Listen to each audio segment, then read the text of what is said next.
I loved every second of it. I definitely didn't almost choke on my own heart.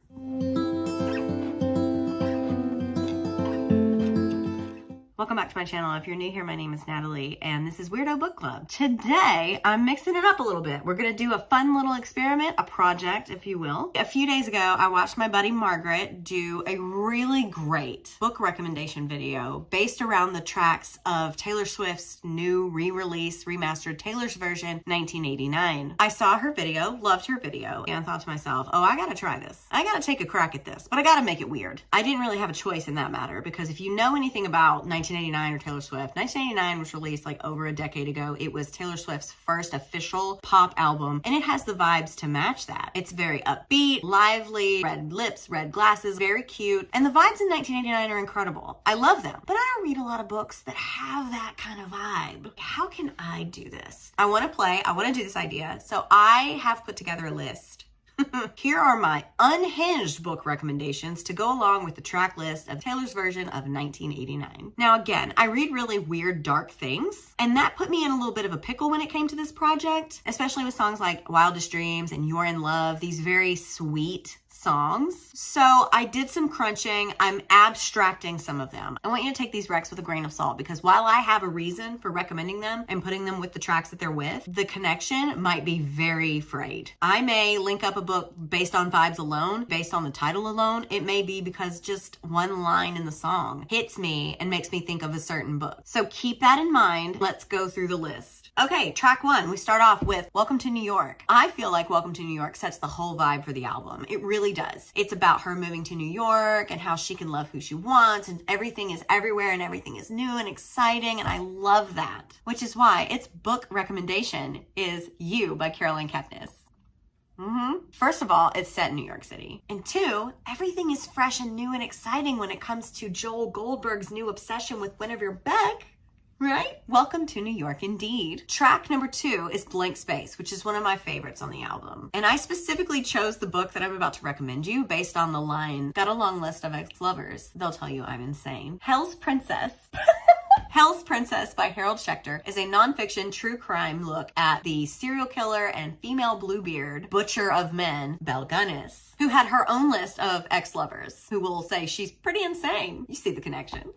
Track 3, Style. Now this one had me scratching my noggin. I had to really sit with this one. Style breezes into our eardrums with this timeless wonder and classic coolness that we can all hope to achieve at some point in our lives. Hold on to it, you know? But I didn't really have anything that lined up directly with the vibe or the lyrics or anything like that, so I thought, what never goes out of style for me? And I'll tell you, a good ghost story. You may have seen me go over some of my favorite ones in this video. If you haven't, please check that out. For this song, I went with The Woman in Black by Susan Hill. One of my favorite ghost stories, and it's an epistolary style. I love it so much. I'm always down for a spooky house, especially if it has a real gothic atmosphere, and I think that this novel really does that for me. Track number 4, Out of the Woods. When I tell you I had many options to choose from here, because one of my favorite tropes in books is that there's something in the woods, or being in the woods, or the woods in general. I love the woods. Out of the Woods alludes to the need to pull away from the lights and kind of retreat into a safe haven where no one can touch them, right? Well, have I got the fast-paced horror novel rec for you. The Shuddering by Ania Ahlborn follows a group of friends that are coming together in this cabin in the woods for one last hurrah before all of their lives start to take different turns. The only problem is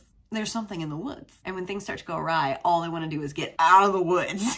I'm really proud of this one. This one in Blank Space, I'm real proud of. Track 5, All You Had to Do Was Stay. This track is one of my least favorites on the album, but I get the sentiment. Thinking about things, reminiscing, wondering if things would have worked out differently if they just stayed and fought it out with you. I get it. With that in mind, allow me to introduce you to the sapphic splatterpunk body horror novel, Things Have Gotten Worse Since We Last Spoke by LaRocca. I'm not going to get too far into it. This book is nasty, but it lines up with the song, and you'll get it if you choose to read it. So Track 6, Shake It Off. Hello from the void. While I was doing my last minute edits and checks to make sure I didn't miss anything, I did notice that this is one of the books that I will refrain from talking about until St. Martin's Press issues a statement or responds to the Islamophobic comments made by one of their employees. One day I hope to be able to tell you about this book, but for now I can tell you that the connection between this book that I chose and the song Shake It Off comes from the idea that women raise concerns and genuine issues that they have, and they're often brushed off by things like shake it off, off, let it go, stuff like that. So that's where the connection and the book rec came from. Sorry I can't tell you more about it right now. Hopefully one day I can. Looking at you, St. Martin's Press. All right, back to the video. Track 7, I Wish You Would. I had 0 books that made sense with this song. So I settled for the nonfiction book chronicling a very dear decade to me, the 90s by Klosterman. I chose this because I'm an elder millennial who looks back on this decade in particular with like love.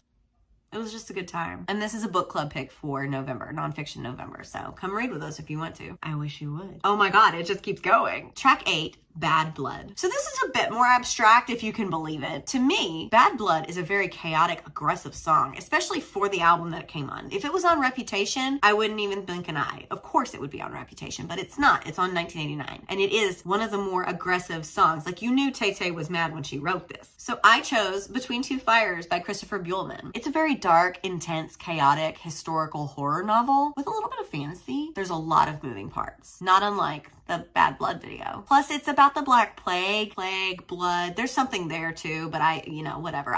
It's enough. And it's a great book. Track 9, Wildest Dreams. So I don't think the novel chosen for Wildest Dreams necessarily correlates, but it does to me. This is one of the vibe picks. The vibe specifically in the Wildest Dreams music video and that airy, reminiscent, nostalgic kind of vantage point. I'm mainly focusing on the lines, "You'll see me in hindsight," and "I hope these memories follow you around." Bitter Orange by Claire Fuller is a moody, gothic, slow burn fiction novel. It's kind of a thriller. I would say more of a chiller. And the story is being told to us through memories of the sort. So it's there. It's blurry, but the connection is there. Track 10, How You Get the Girl. Okay, so this is another one of my least favorite ones. It's it's fine, but it's not one of my favorite Taylor songs. But I think it works perfectly, at least in my unhinged way, with Big Swiss by Jen Beagin. I don't know how to say it, I'm sorry. In this sapphic, strange little book, there is a woman who is working as a transcriptionist for a psychologist or a therapist, I don't remember which one, but through her work, she starts to hear these sessions with this woman that she names in her head Big Swiss, and she starts to be kind of infatuated with her. Then they happen to accidentally meet, and a relationship kind of forms out of their chance encounter and the fact that she already knows a lot about Big Swiss because she's technically listening in on some of her most vulnerable moments. Now that's how you get the girl.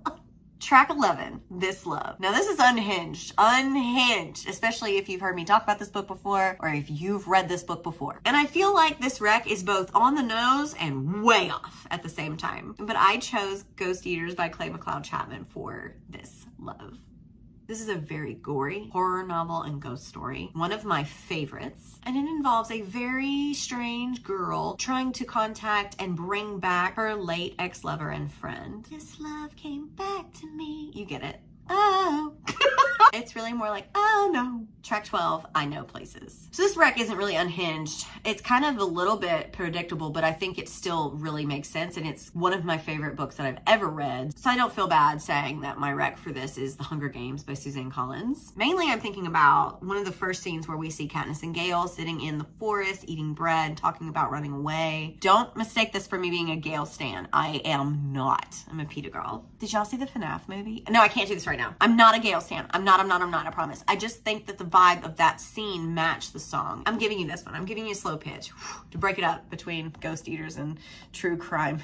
Track 3 is Clean. So for Clean, I went with Chlorine by Jade Song. And I think you know what the connection is, right? Water. And even though Chlorine is very dark and much more intense than this sweet little melody and the feelings that are associated with the song Clean, I feel like the line, "When I was drowning, I could finally breathe," would really resonate with our main character here. So connection made. Track 14, Wonderland, Bunny by Mona Awad. Now, even though this is a weird book, and I'm not real sure what I read, so I can't explain it to you. Wonderland, rabbits, bunny. I could connect some dots, I guess, like the sleep with one eye open line, nothing is as it seems, spinning out of control. All of that for Bunny, for sure. But I went with just a simple word association choice. If you do read this book or have read this book, I need you to call me on the phone and explain the plot to me like I'm 5 years old.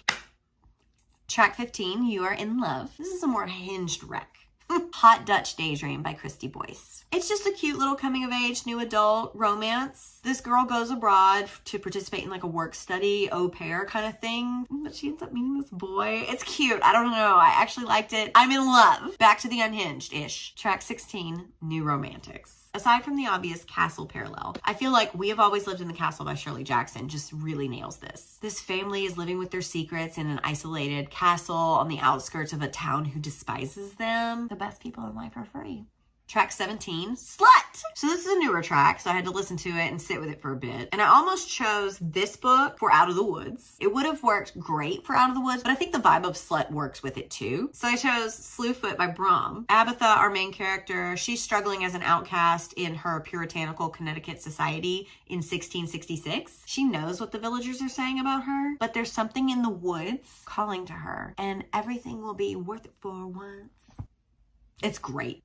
Track 18, Say Don't Go. Unhinged, but like boiling over. This book is disgusting. It's not for the squeamish, but it fits, okay? I need you to trust me that it fits. I loved every second of it. I definitely didn't almost choke on my own heart. Disseverment by Z.C. Kroll. It's a horror short story and it's heavy on the gore. It's nasty, but it fits. And if you read it, you'll get it. Track 19, Now That We Don't Talk. So currently I have to refrain from talking about books published by St. Martin's Press because they have yet to address the Islamophobic comments made by one of their employees, and that is a real bummer because I was excited about this one. And this one isn't very unhinged. This is just a good book that I read that I think fits. A book about pouring yourself into someone who is giving you nothing back, figuring that out, having it end, and feeling like you're better off now that you don't talk. I hope one day I'll get to come back and tell you what this book is, but in the meantime, I would like to hear from St. Martin's Press. Please, anything, thanks. If you want more information about that, my friend Sam at Expert Book Smugglers is doing a great job. The links are below. Track 20, Suburban Legends. So I just finished the book that I'm going to put here last week, and I feel like it fits so perfectly. Meant to be, if I believed in that. Because I was having a hard time finding a good rec for this. Blood Orange by Karina Halley. The two main characters are sort of legends in their own way, and I really like the dark academia setting when it was present, and it kind of correlates with the last verse of the song about coming back to the high school and all that stuff. So a connection is there. It's thin, but it's there. But this book is really good. It's spicy, gothic, and there's vampires. It's a little strange. The stuff of legends, for sure. Track 21, Is It Over Now? I picked Help Meet by Nabin Rothnam. I don't know how to say that, and if I messed it up, I apologize. But this is a dark little novella packed with body horror and vibes. There are several things that align this book with Is It Over Now that will reveal themselves to you as you read it. It's very gross, so beware. But for now, just know that it will have you asking, is it over now? So we've reached the end of our unhinged list. How do you feel? Got you some things to read, huh? Maybe. Also, if you liked this and you like these little like fun in between my long rant reviews, please let me know in the comments. I'm trying to figure out a few more low-key contents that I can do in between because the long rant reviews take a long time, lots of energy and editing. So let me know if you liked this or if you have an idea for something else that I can do. Don't forget to like and comment and subscribe and do all those things. I have a Ko-fi and a Patreon. I have a lot of ways to keep up with me. I've got a lot of stuff in store for you guys, so I hope that you're excited and I can't wait to show you all the stuff that I've been working on. I don't know, I'm rambling now. Let me know if you liked this video and I will see you in the next one.